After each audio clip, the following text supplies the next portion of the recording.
Olá, 11 horas e 30 minutos pelo horário de Brasília, desta quarta-feira, dia 12 de abril de 2023. Esse é o Jornal do Empreendedor, segunda edição. Seja muito bem-vindo. Eu sou Sebastião Garcia e convido você para acompanhar comigo a partir de agora as principais notícias do dia. Governo Federal amplia valor do cachê de artistas solos da Lei Rouanet. Caixa Econômica Federal reduz juros de crédito em benefício de 2 milhões de micro e pequenas empresas. E a Ano Food 2023, Feira Internacional de Alimentos e Bebidas, tem oportunidades para pequenas e grandes empresas. Tudo isso agora no Jornal do Empreendedor, segunda edição.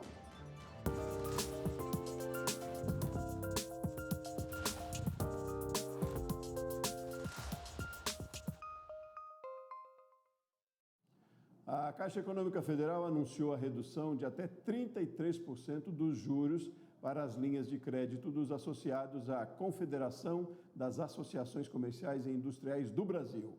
A iniciativa tem o objetivo de estimular o crescimento de mais de 2 milhões de micro e pequenas empresas. A reportagem é de Bruno Amorim. O acordo de parceria entre a Caixa Econômica e a Confederação das Associações Comerciais e Empresariais do Brasil aconteceu durante reunião almoço na sede da Frente Parlamentar do Empreendedorismo em Brasília. Pela proposta, os juros ficarão mais baixos para os 2 milhões e 100 mil empreendedores associados da Confederação. As linhas de crédito para capital de giro terão taxas de juros a partir de 1,21% ao mês.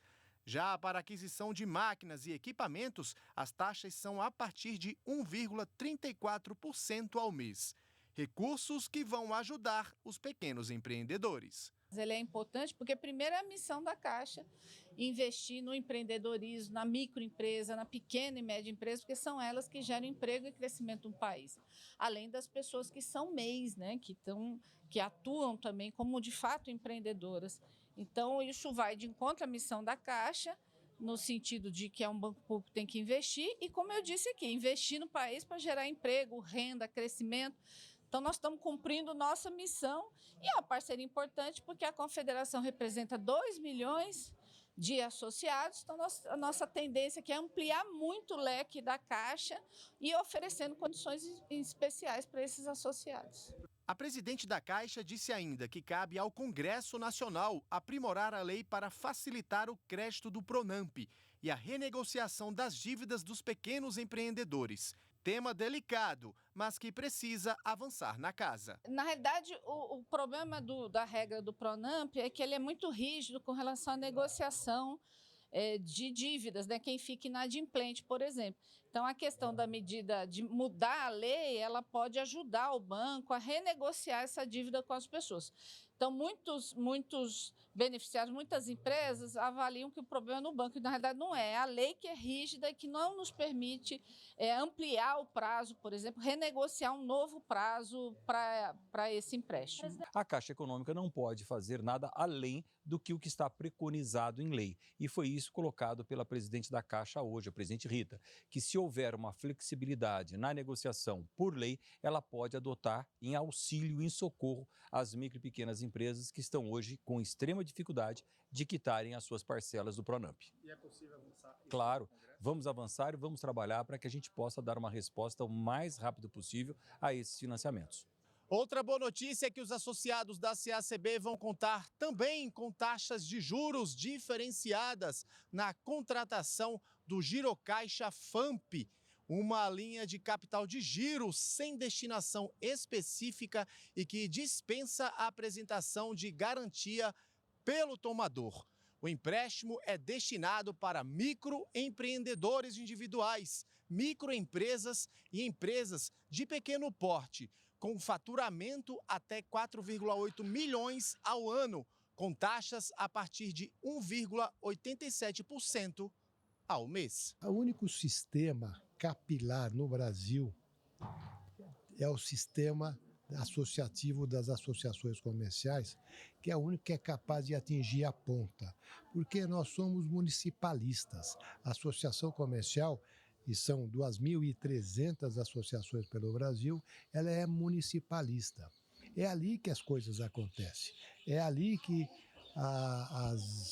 instituições, as instituições financeiras têm que enxergar que é a forma de poder ajudar o micro e o pequeno empreendedor, que é o verdadeiro gerador de renda e emprego no nosso país. E o novo presidente do Sebrae, Décio Lima, presente à assinatura do acordo, falou dos desafios que terá a partir de agora à frente da instituição. Mas a garantia que eu também trago para o Sebrae é que eu sou pertencente. Eu sou da causa do pequeno empreendedor, minha vida sempre foi ligada ao micro e pequeno negócio, sou de famílias originárias deste setor e eu tenho muito orgulho nesse momento de dizer que eu conheço as feridas que nós precisamos estancar para dar uma condição de esperança para um setor que agoniza nesse momento em grande parte da economia brasileira, principalmente com as suas contas negadas, com a falta de crédito, com a falta de oportunidades, com tudo aquilo que nós precisamos fazer da qualificação e de mostrar com certeza a importância que o Sebrae vai representar na vida de milhões de brasileiros. O presidente Luiz Inácio Lula da Silva está na China em uma viagem de 2 dias com o objetivo de ampliar os negócios entre os dois países. Mais de 20 acordos devem ser assinados, principalmente nos setores do agronegócio, infraestrutura e tecnologia. 27% de tudo que o Brasil exportou no ano passado foi para a China, o nosso principal parceiro comercial.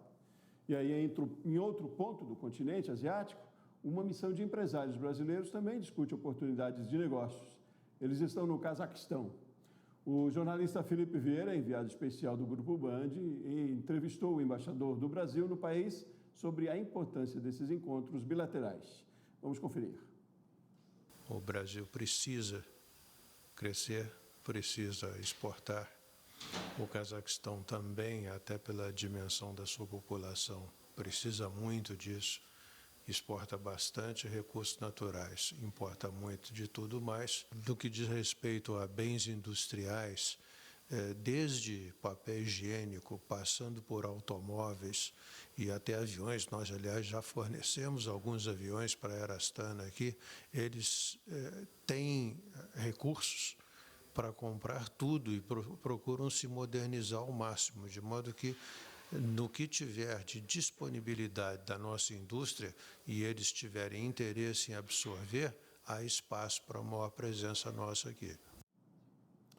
Os negócios na área da moda e também de casa, que cama, mesa e banho, crescem e abrem oportunidades para as pequenas empresas. Segundo a Associação Brasileira da Indústria Têxtil e de Confecção, a ABIT, só 20% do consumo de roupas no Brasil vem de grandes varejistas. O cenário e os desafios nesse segmento são temas agora da coluna Aliança Empreendedora. E está aqui comigo a Cristina Filizola, coordenadora de projetos na Aliança. Oi, Cristina, bom dia, tudo bem? Bom dia, Sebastião, tudo bom? Ótimo, tudo certo. Cristina, onde estão, então, as oportunidades para micro e pequenas empresas aí nesse segmento tão macro que é do setor têxtil, né? Exato. São muitas oportunidades. A cadeia produtiva da moda e da confecção têxtil é uma cadeia muito complexa e que existem vários tipos de negócios ligados a essa cadeia produtiva. Então, a gente pode pensar desde ali da produção da matéria-prima, né, até a produção e confecção final dessas peças produzidas. E dentro dessa cadeia existem inúmeras oportunidades e tipos de negócio para o micro e para o pequeno empreendedor poder estar conectado. A indústria da confecção têxtil é uma das que mais emprega no país, principalmente na área da confecção. Então, quando a gente fala ali da questão da produção mesmo, dessas peças, seja para a área da moda ou moda casa, então é um setor que tem muitas oportunidades. Então, você pode ter oportunidade tanto para oficinas de costura estruturadas, mais ou menos estruturadas, maiores ou menores, que podem se inserir nessa cadeia, como confecção mesmo, como serviço, né, como uma prestação de serviço de costura. Muitos já recebem essa peça cortada e fazem a costura, fazem um pedaço desse processo. Tem alguns que já têm um processo um pouco maior, que tem o corte, que vão se estabelecendo melhor nesse mercado, porque vão agregando valor dentro do serviço oferecido. E você tem muitas novas marcas próprias que produzem essa roupa. Como você mesmo falou, tem um dado da BIT que só 20% do consumo de roupa no país é feito pelos grandes varejistas, né? Então, tem esses 80% de consumo que vem de marcas menores. E aí a grande que presta serviço para essas marcas na produção ou para quem acaba tendo a sua própria marca para poder se inserir nesse mercado. Agora, Cristina, ao mesmo tempo a gente sabe que tem muitos desafios também nesse segmento, né? A questão de exploração de mão de obra, a questão ambiental também, porque é um setor que polui bastante, como também se preocupar e enfrentar esses desafios para quem quer entrar nesse mercado. Tem muitos desafios.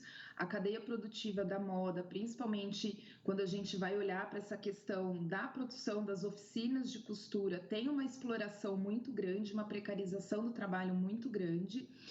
A gente tem cenários diferentes dependendo da região do país. Falando um pouquinho mais de São Paulo, que é o principal polo têxtil, onde muito dessas roupas, né, principalmente olhando aí para a cadeia mais da moda mesmo, são produzidas. A gente sabe de muitos casos onde a fiscalização conseguiu identificar não só a precarização, mas trabalho análogo a escravo. Então, é muito importante também que para quem vai ter a sua própria oficina de costura, consiga se regularizar e garantir todos os direitos trabalhistas de saúde e segurança para aqueles trabalhadores que vão estar junto com eles. Hoje a gente vê uma trajetória aqui em São Paulo, em Pernambuco, que é o segundo polo têxtil, né, mais importante do país. A gente tem também na região sul, enfim, alguns polos, mas que funcionam de uma forma muito parecida, tendo a especificidade de cada região. Então, em São Paulo, por exemplo, muitas dessas oficinas de costura são formadas por imigrantes, que muitas vezes acabam passando por um histórico de precarização ou trabalho análogo. Ótimo, não, essa contextualização é fantástica, mas eu queria, antes de encerrar com você, que você ressaltasse para mim também, de forma bastante rápida, o trabalho desenvolvido pela Aliança Empreendedora nesse sentido, para enquadrar melhor nessas condições. Sim, então dentro desse cenário que a gente vem fazendo há 9 anos, a gente tem um programa institucional que chama Programa Tecendo Sonhos e Moda Justa Sustentável, onde a gente apoia essas pequenas oficinas de costura a auxiliar eles a se regularizarem e fazer uma contratação de forma justa e regular para os trabalhadores, bem como olhar para as questões de saúde e segurança. Então já foram mais de 3.600 oficinas capacitadas por esse programa nesses 9 anos de trabalho. Ótimo. Cristina Felizola, coordenadora de projetos na Aliança Empreendedora, muitíssimo obrigado pelas suas informações aqui para a gente. Obrigada, Sebastião. Muito bem. Seguimos no próximo bloco. Aplicativo WhatsApp lança recursos de pagamentos. Nós voltamos já já.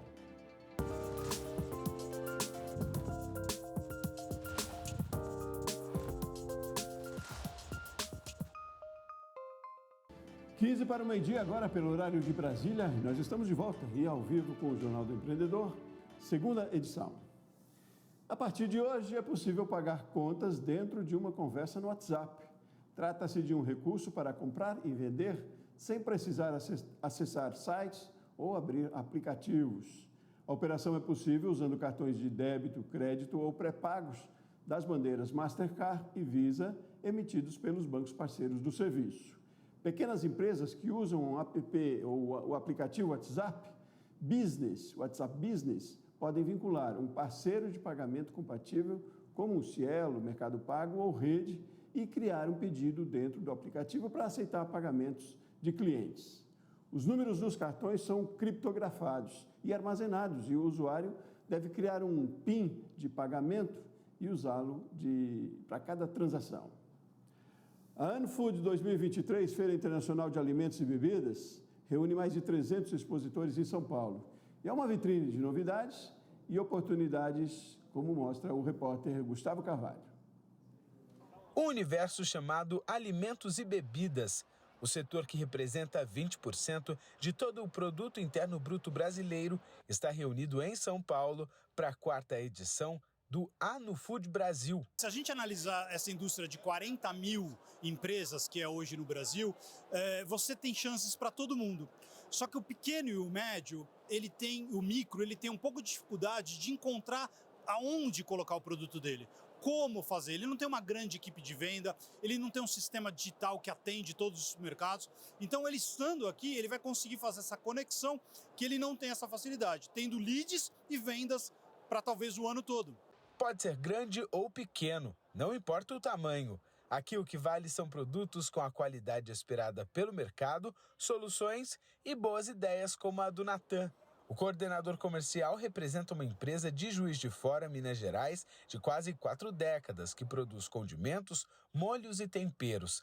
Além da produção própria, a portuense terceiriza a sua estrutura fabril e coloca no mercado alimentos de outras 7 empresas. A empresa surgiu através do pai da atual diretora. Ele era representante de uma marca de massas, de macarrão, e ele viu a oportunidade de incluir no mix dele também condimentos, porque ele já ia oferecer para os mesmos clientes. Ele criou essa marca portuense e, com o passar do tempo, ele viu a necessidade de trazer mais faturamento para a empresa. E essa necessidade ele supriu, trazendo marcas próprias para produzir com a gente. Tem um modelo de terceirização, que a pessoa já tem a própria receita, já tem a marca e etc., e produz com a gente. Então ela manda a receita para a gente faz de acordo com a receita que ela quer, embala e entrega. O outro modelo é o de marca própria, que a gente usa as nossas receitas e só coloca a marca do cliente. Por exemplo, você quer fazer a sua marca de uma linha de molhos. Aí você experimenta a nossa linha, dá um ok na nossa receita, e aí você só faz o seu rótulo, a gente coloca o seu rótulo, vende para você e você revende com a sua marca na sua região. Além de promover diversas parcerias, é preciso falar sobre o comportamento de compra, layout de estabelecimentos, atendimento ao cliente.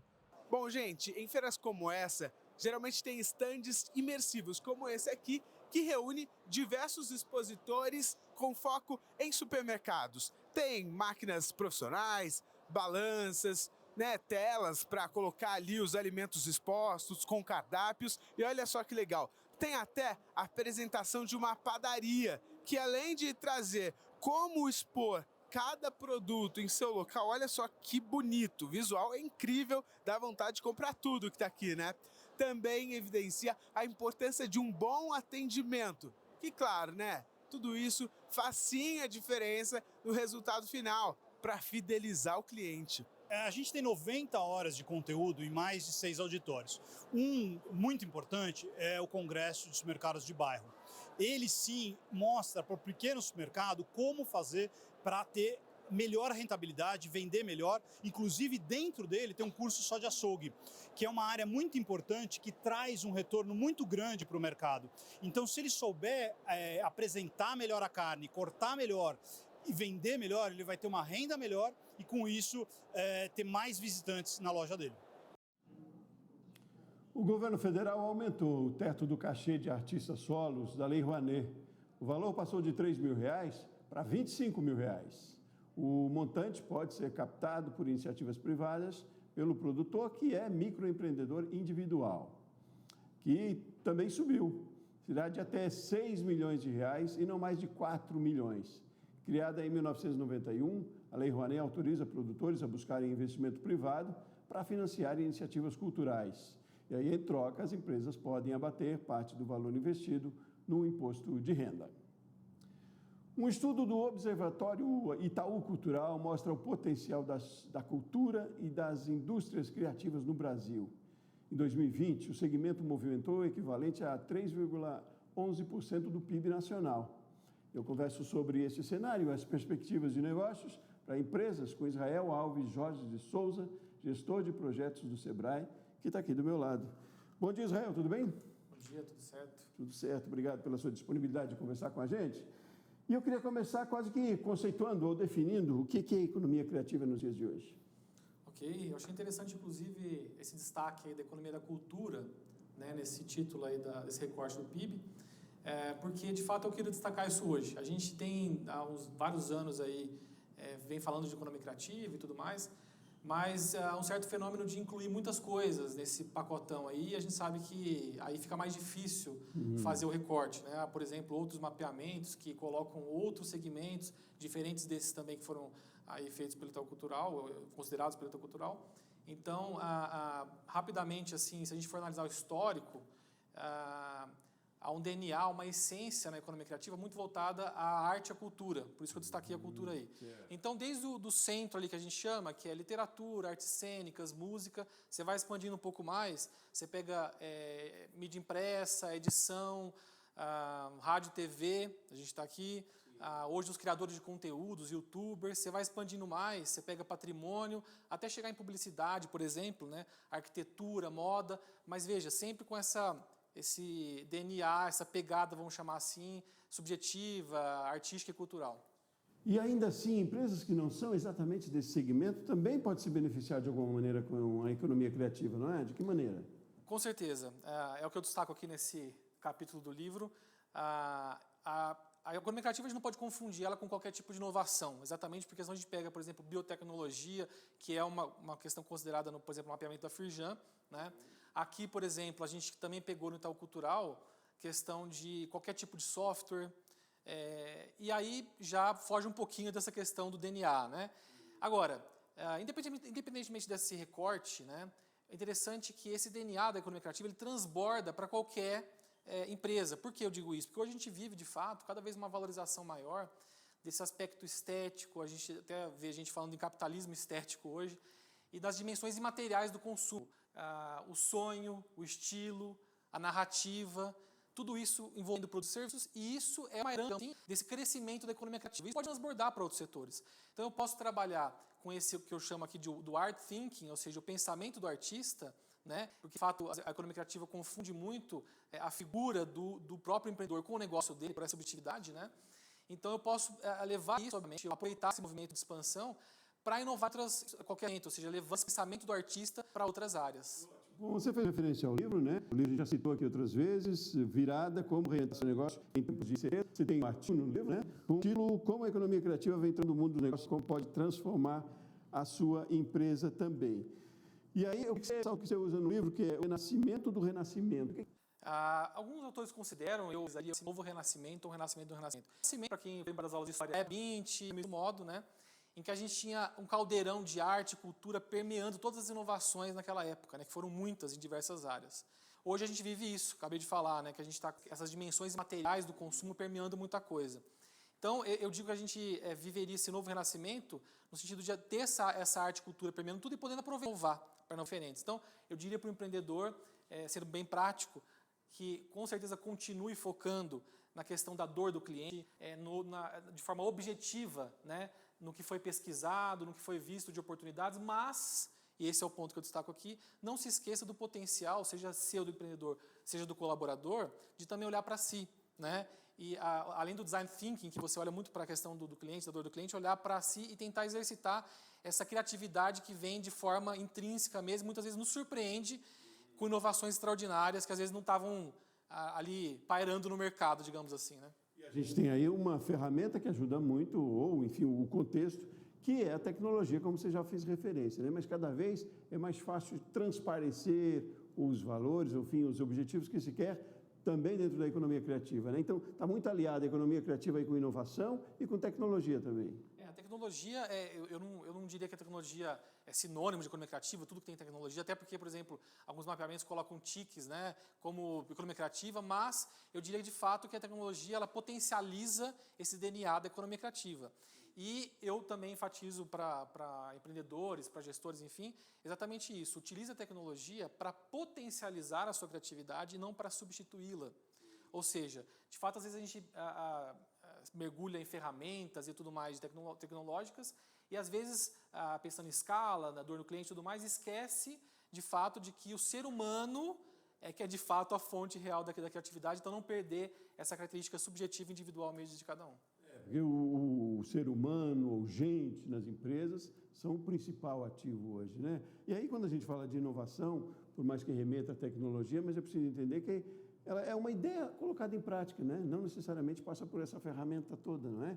Quer dizer, poucas mudanças podem já serem de grande inovação, né, Israel? Com certeza. Às vezes a gente ouve falar em inovação e pensa que é algo extraordinário, necessariamente muito grandioso. E não. Às vezes algo que não não é novo em determinado contexto local, enfim, mas que aplicado, às vezes em outras circunstâncias, é diferente, isso é uma inovação. E é isso que eu também coloco aqui, esse olhar, assim como lá no Renascimento inicial e hoje, né, esse caldeirão de diversas coisas se misturando com esse DNA artístico e cultural, é muito interessante também ter esse repertório, ou seja, olhar para outras áreas, com esse olhar subjetivo que eu estou enfatizando aqui, para outras áreas, porque às vezes algo que está sendo feito em outra área, se transposto para o seu negócio, pode ser uma grande inovação.